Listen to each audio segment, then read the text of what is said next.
Hey guys, this is Bruce, just coming to you from my garage.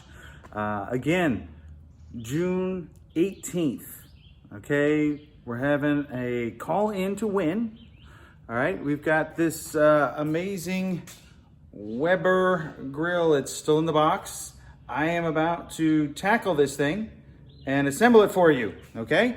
This is a $1,000 grill plus some other accessories. Again, just a thank you for all you fathers out there that inspire us to be better human beings.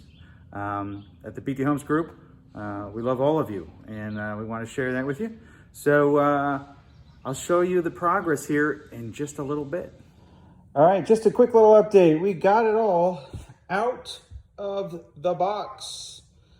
You can see that your Weber grill comes with quote unquote some assembly required. We've got all the parts accounted for, and the directions specify that it will take 2 people 90 minutes to put this bad boy together. And we're gonna follow those directions right there. Can't wait to see the outcome.